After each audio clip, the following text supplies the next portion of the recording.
स्वागत है आप सभी का। आपके साथ मैं हूं पुनीत और सबसे पहले एक बड़ी खबर आपको बता दें। पूर्व सीएम कमलनाथ पर कृषि मंत्री कमल पटेल के हमले से कांग्रेस बौखला गई।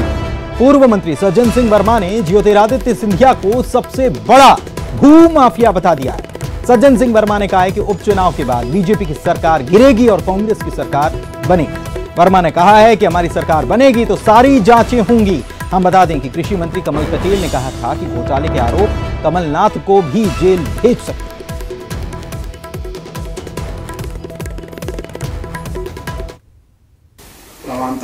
बीजेपी को खुली छूट है जांच कराने की। यदि कांग्रेस के कार्यकाल में 1.25 साल के कार्यकाल में कोई भ्रष्टाचार हुआ है तो आपको जांच कराने का अधिकार है, या 24 उपचुनाव में ताकत लगा देना। बीजेपीइयों से कह रहा हूँ मैं, सरकार तुम्हारी 1000% गिरेगी। 24 विधानसभा में 22 विधानसभा कांग्रेस जीतेगी, कांग्रेस फिर सरकार बनाएगी। उसके बाद तुम शायद नहीं बच पाओगे। ई टेंडरिंग घोटाला, रेत घोटाला, भू माफिया घोटाला, अब तो शिवराज चौहान सिंधिया खुद ही, बीजेपी के लोग कहते थे कि भैया कमलनाथ जी ने भू माफियाओं पे अंकुश लगाया, सबसे बड़ा भू माफिया तो ज्योतिरादित्य सिंधिया। अब सारी जांचें होंगी जब हमारी सरकार में। और पूर्व सीएम कमलनाथ को घेरने में सरकार जुटी हुई है। कृषि मंत्री कमल पटेल ने क्या बड़ा बयान दिया था ये बता दें। उन्होंने कहा था कि कमलनाथ सरकार में हुई गेहूं की खरीदी की जांच कराई जाएगी और सरकारी वेयर हाउस की जगह निजी वेयर हाउस से जो खरीदी कराई गई है, और ऐसे में अगर पूर्व सीएम दोषी होंगे तो वो भी जेल जाएंगे, ये कमल पटेल कह रहे। जगह प्राइवेट वेयर हाउस को कर दिया और 0.5% कमीशन वेयर हाउस वालों को दे दिया। वेयर हाउस वाले ने 20,000 का टेंट लगाया, 5,000 का पानी, 5,000 का लाइट, 30,000 रुपये खर्च करके उसके खाते में आ गए 23,10,000। और ये बड़ा घोटाला पूरे प्रदेश में किया। इसकी हम जांच करा रहे हैं और इसमें कमलनाथ जी दोषी होंगे तो उनको भी जेल भेजेंगे, और प्रमुख सचिव भी दोषी होगा फूड का या वेयर हाउस का, उसको भी जेल भेजेंगे। और रजनीश अग्रवाल साहब बीजेपी के प्रवक्ता इस वक्त हमारे साथ फोन लाइन पर जुड़े हुए हैं। साथ ही में कांग्रेस के प्रवक्ता भूपेंद्र गुप्ता जी भी जुड़े हुए हैं, अनुराग भी हमारे सहयोगी जुड़े हुए हैं।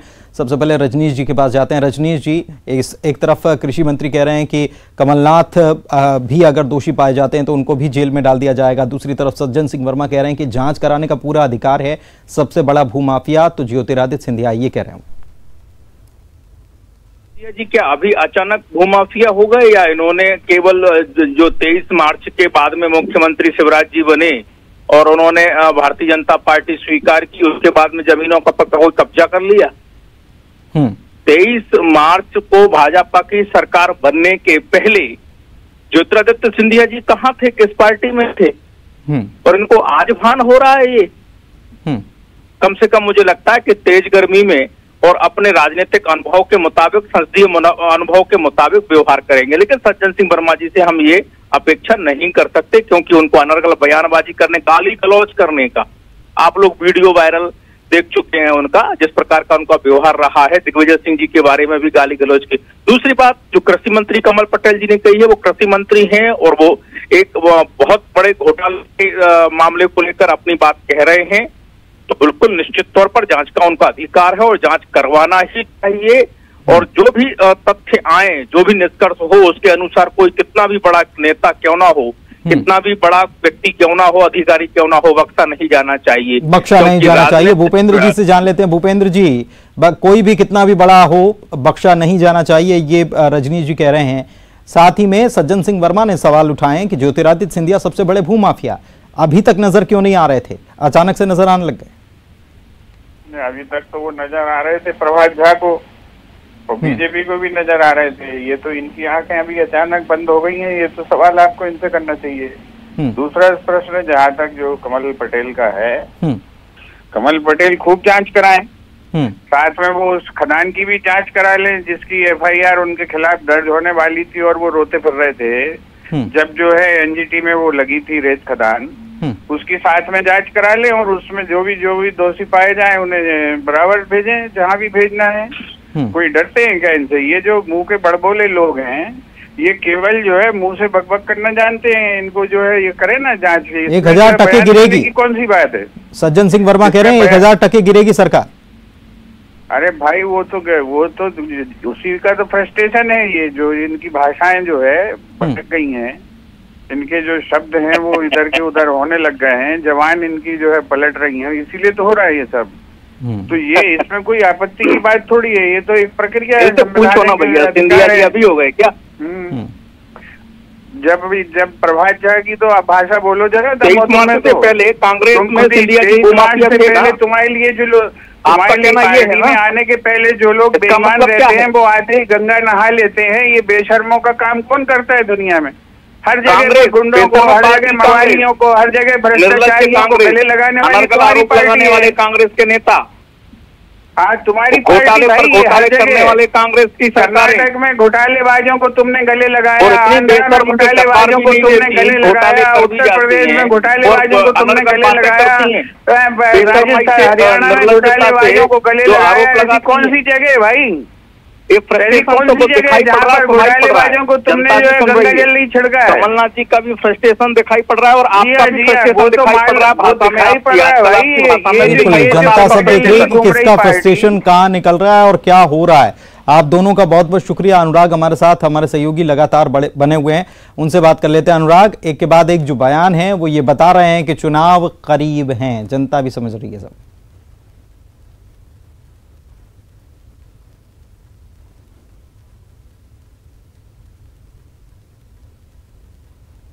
चढ़ उछालने में लगी और ये बताने की कोशिश की जा रही है कि किसके दामन पर सबसे ज्यादा दाग है और किसका दामन सबसे ज्यादा पाक साफ है। और शायद यही कारण है कि आज उन तमाम बातों का जिक्र किया जा रहा है जो पूर्व सरकार में किया गया हो या पूर्व नेताओं के द्वारा किया गया हो। वो तमाम बातों की जो बयानबाजी है वो अब निकलकर जरूर सामने आ रही है और ये दौर शायद उपचुनाव तक इसी तरीके से जारी रहेगा। लेकिन सबसे बड़ा सवाल ये उठता है कि क्या वाकई में जो गड़बड़ियां हो रही हैं उनके दोषी लोगों के खिलाफ कार्रवाई हो पा रही है? क्योंकि यदि हम पूर्व की कमलनाथ सरकार की भी बात करें तो तब कई मामलों में जांच जरूर शुरू की गई थी, लेकिन 1.25 साल के कार्यकाल के बाद भी किसी निष्कर्ष पर जांच नहीं पहुंची थी। और इसी तरीके से बीजेपी सरकार में भी कई तरह की जांचें चल रही हैं। पूर्व 15 सालों में भी जब सत्ता में बीजेपी सरकार रही तब भी कई तरह की जांचें चलती रही और जो जांच समितियां थी, आयोग थे, उनके कार्यकाल लगातार आगे बढ़ाते चले गए। सवाल यही उठता है कि उपचुनाव के समय के लिए ही ये जांचों को दबाकर रखा जाता है या बचाकर रखा जाता है ताकि ये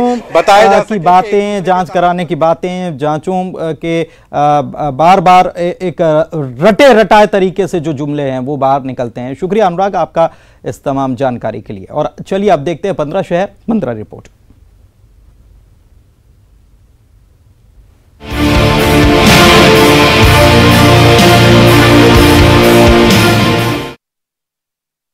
मुख्यमंत्री शिवराज सिंह चौहान ने सोमवार को राज्यपाल लालजी टंडन से मुलाकात की। राजभवन में हुई ये मुलाकात 45 मिनट से भी ज़्यादा वक्त तक चली। इस मुलाकात के बाद सियासी गलियारों में अटकलों का दौर एक बार फिर तेज हो गया है। अटकलें लगाई जा रही हैं कि क्या शिवराज मंत्रिमंडल का विस्तार जल्द होने वाला है। इससे पहले मुख्यमंत्री शिवराज सिंह चौहान ये संकेत दे चुके हैं कि मंत्रिमंडल का विस्तार 17 मई के बाद कभी भी हो सकता है। इसी को लेकर अटकलों का बाजार गर्म है। वहीं एक बात ये भी कही जा रही है कि मुख्यमंत्री की राज्यपाल से हुई मुलाकात दरअसल आने वाले परीक्षा कैलेंडर को लेकर हुई है जो विश्वविद्यालयों से संबंधित है।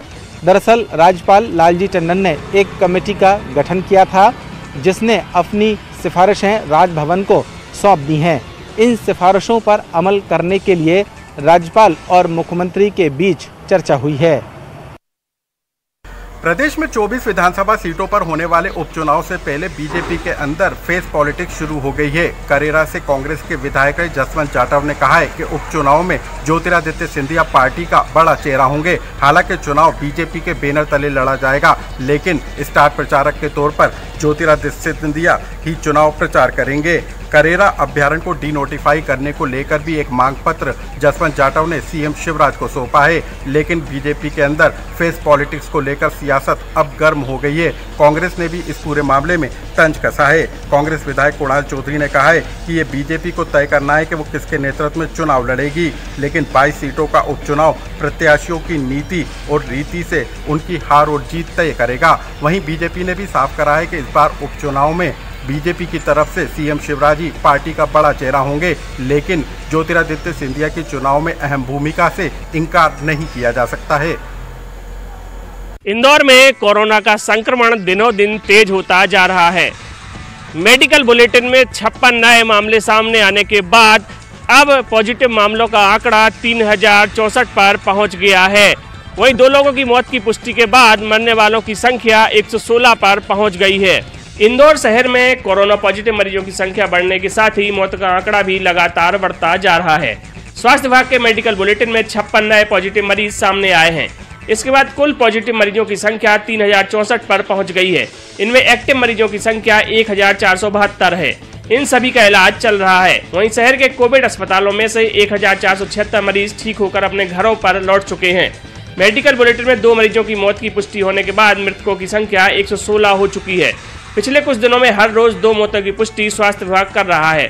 स्वास्थ्य विभाग के मुताबिक पिछले 24 घंटों में 857 सैंपल की जांच की गई। इनमें से 704 लोगों की रिपोर्ट नेगेटिव प्राप्त हुई है।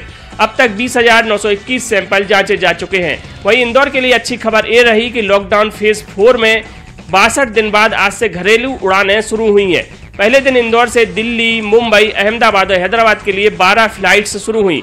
एयरपोर्ट की डायरेक्टर आरिमा सान्याल के मुताबिक तय शेड्यूल के मुताबिक आज से 28 फ्लाइट्स की आवाजाही शुरू होनी थी, लेकिन एन वक्त पर कुछ एयरलाइंस कंपनियों ने अपनी उड़ानें रद्द कर दी। फिलहाल इंदौर एयरपोर्ट से इंडिगो और ट्रू एयर के विमान उड़ान भर रहे हैं। इंदौर में पिछले कुछ दिनों से जो सैंपल्स की जांच है वो धीमी हो रही है। 800 से 900 के बीच सैंपलों की जांच की जा रही है, जबकि इसको 1000 से 1500 तक बढ़ाने की जरूरत है, जिससे ज़्यादा से ज़्यादा लोग चिन्हित हो सकें और कोरोना के खिलाफ जो जंग है उसको जीती जा सके। राजधानी भोपाल में कोरोना और गर्मी का ग्राफ लगातार बढ़ता ही जा रहा है। दिनों दिन दोनों ही अपना असर दिखाते हुए नजर आ रहे हैं। एक तरफ जहां कोरोना की एंट्री राजभवन में हो चुकी है, तो वहीं गर्मी में पीपी किट पहन करके काम कर रहे स्वास्थ्यकर्मी आज हमीदिया अस्पताल में गश्त खाकर गिरते दिखाई दिए। राजधानी में आज 3 दर्जन से ज्यादा नए पॉजिटिव मरीज मिले हैं। इस बार कोरोना की दस्तक प्रदेश के सबसे सुरक्षित माने जाने वाले राजभवन तक पहुंच गई है। यहां काम करने वाले एक कर्मचारी का 28 वर्षीय बेटा संक्रमित मिला है। बताया जा रहा है कि संक्रमित मिले युवक के पिता यहां बतौर कर्मचारी काम करते हैं। इसका परिवार राजभवन परिसर में ही रहता है। इधर सेना के EME सेंटर में भी एक महिला की रिपोर्ट पॉजिटिव आई है। इसके अलावा कोतवाली क्षेत्र के बुधवारा में 6 और गोविंदपुरा के आचार्य नरेंद्र देव नगर में एक परिवार के 3 लोग संक्रमित मिले हैं। वहीं कोरोना के मरीज के इलाज में जुटे कर्मचारी संक्रमण के साथ ही अब भीषण गर्मी से भी परेशान हैं। हमीदिया अस्पताल प्रशासन द्वारा इस बार सप्लाई की गई पीपी किट में पॉलिथीन चढ़ी होने के कारण आधा दर्जन कर्मचारी घबराहट के कारण गश खाकर गिर पड़े। डॉक्टर्स के मुताबिक नए प्रकार के पीपी किट कोविड वार्ड में ड्यूटी करने वाले डॉक्टर्स और स्टाफ को दी जा रही है। इसके ऊपर से पॉलिथीन चढ़ी हुई है, जिसे पहनने से कुछ देर में ही घबराहट होने लगती है। आज सुबह वार्ड बॉय, नर्स, स्टाफ सहित 5 से 6 कर्मचारी बेहोश होकर गिर गए, जिन्हें तुरंत ग्लूकोज की बोतल चढ़ाई गई। जीएमसी प्रबंधन का कहना है कि प्रशासन की तरफ से जो पीपी किट भेजी गई है वही स्टाफ को दी जा रही है। ऐसी परिस्थिति में कोरोना योद्धाओं के जज्बे को सलाम है, क्योंकि जो डॉक्टर्स और स्टाफ नर्स आज पीपी किट पहन करके तबीयत खराब करके लोगों के उपचार में लगे थे, वहीं थोड़ी राहत लेने के बाद आज फिर से वो अपने काम में जुटते हुए दिखाई दिए। मौके पर मौजूद सभी लोगों ने कोरोना योद्धाओं को सलामी दी। 3 शहर दिल्ली, मुंबई और हैदराबाद के लिए भोपाल एयरपोर्ट से जो फ्लाइट है वो उड़ान भरने वाली है और आज यहाँ पर पैसेंजर्स खड़े हुए हैं। सोशल डिस्टेंसिंग का पालन यहाँ पर किया जा रहा है और जाहिर सी बात है कि लंबा इंतजार था, 62 दिनों का लंबा इंतजार था जब ये जो पैसेंजर हैं अपने घर वापस जा रहे हैं या फिर अपनों से मिल पा रहे हैं और जो फ्लाइट दिल्ली से भोपाल लौटेगी वो भी अपनों से मिल पाएंगे। और यहाँ पर आप देख सकते हैं किस तरह से लगेज को सैनिटाइज यहाँ पर किया जा रहा है। डॉक्टरों की टीम आप देख सकते हैं यहाँ पर बैठी हुई है जो पीपी किट में तैनात है और जो तमाम पैसेंजर्स हैं उनके जो टेम्परेचर को चेक कर रही है। और ये देखिए जो सारे पैसेंजर यहाँ पर खड़े हुए हैं ये मास्क भी पहने हुए हैं सोशल डिस्टेंसिंग का भी पालन यहाँ पर किया जा रहा है और जो यहाँ पर बोर्डिंग पास जनरेट होगा उसको लेकर भी एक्सरे सेंसर मशीन है वो लगाई गई है। जिस तरह की लाइन अभी आप देख रहे हैं, आम दिनों में इस तरह की लाइन देखने को नहीं मिलती है। जब पैसेंजर्स यहाँ पर पहुँचते हैं तो 1 मीटर जो 1 मीटर से 1.5 मीटर का जो दायरा है उसको मेंटेन करने की ज़रूरत कभी पड़ती नहीं है। और यहाँ पर जो CISF के जवान तैनात रहते हैं, इनके साथ अपना टिकट चेक करवाना हो तो उसके बाद आगे जो प्रोसेस शुरू होती है, बोर्डिंग पास जनरेट करना होता है और जो प्रक्रिया 45 मिनट में पूरी हो जाती है, अब वो 2 से 2.5 घंटे में पूरी हो रही है।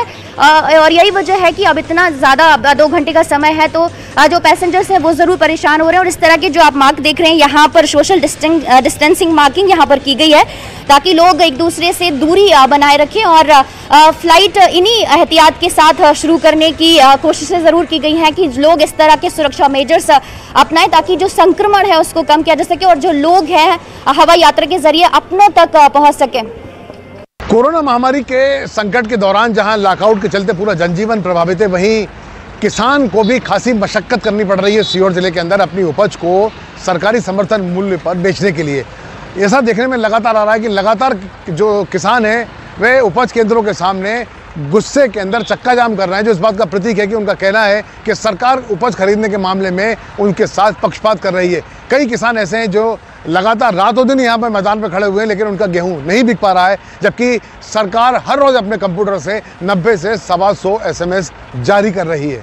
सीहोर जिले में इस बार 15 दिनों की देरी से कोरोना महामारी के चलते उपार्जन केंद्र बनाए गए थे। लगभग 164 उपार्जन केंद्रों पर लगातार किसानों की गेहूं उपज खरीदी जा रही थी, लेकिन वर्तमान में 100 उपज केंद्रों को बंद कर दिया गया खरीदी की पूर्ति के चलते हुए अब केवल 70 केंद्रों पर ही खरीदी चल रही है। मगर इन 70 केंद्रों पर भी खरीदी के दौरान जो सरकार का लक्ष्य था 4,70,000 मेट्रिक टन का, वो उसके ठीक उससे कहीं ज़्यादा 6,50,000 मेट्रिक टन सरकार अभी तक खरीदी कर चुकी है और लगातार किसानों की ट्राली का आना जारी है। इसका मतलब ये हुआ कि सीहोर जिले में इस बार जो उपज है वो काफ़ी अच्छी मात्रा में हुई है और यही वजह है कि लगातार जो गेहूं है वो मंडियों में आ रहा है और किसान इस बात से परेशान है कि आखिर वे अपनी उपज क्यों नहीं बेच पा रहे हैं। हम देख रहे हैं कि हर उपज केंद्र के आसपास लंबी 3 से 4 किलोमीटर लंबी लाइनें लग रही हैं। खुले आसमान में सोना पड़ रहा है, चिलचिलाती धूप में तपना पड़ रहा है, लेकिन इसके बाद भी जब टक्का सा जवाब किसानों को मिलता है कि आज तुलाई आपकी नहीं हो पाएगी, तब किसान गुस्से में आकर प्रदर्शन करने को सीहोर जिले में मजबूर हो रहे हैं। दरअसल इस बार किसानों के द्वारा जिस तरह से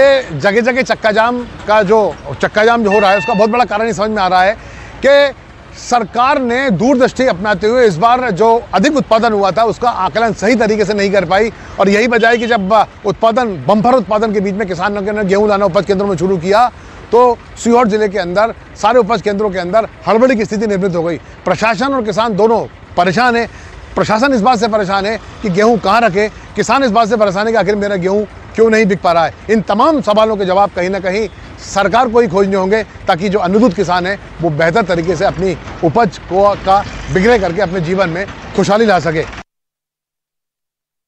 राजधानी के माना थाना इलाके में एक आरक्षक ने अपने साथी हवलदार की पत्नी के साथ बलात्कार किया है। साथ ही आरोपी ने महिला का अश्लील वीडियो भी बना लिया था, जिसकी आड़ में वो उसको लगातार ब्लैकमेल कर रहा था। आरोपी आरक्षक का साथी हवलदार के घर आना जाना था, इसी का फायदा उठाकर उसने एक दिन पिछले साल जो है महिला के साथ जबरदस्ती बलात्कार किया था और उसके बाद महिला को उसने अश्लील MMS भी बना लिया और इस बात को लेकर वो लगातार महिला को डरा धमका रहा था और 1 साल से उसके साथ बलात्कार कर रहा था। इस बात की शिकायत महिला ने अपने पति से की, जिसके बाद माना थाने में आरोपी आरक्षक के खिलाफ में मामला दर्ज कराया गया है। अब माना पुलिस आरोपी आरक्षक की जो है तलाश में जुट गई है। जाहिर है पुलिसकर्मी ही जब इस तरीके के काम करेंगे तो कहीं न कहीं सवालों के घेरे में खड़े होंगे ही, लेकिन बड़ा सवाल यही है कि अब ये आरोपी आरक्षक को पुलिस कब तक पकड़ पाती है।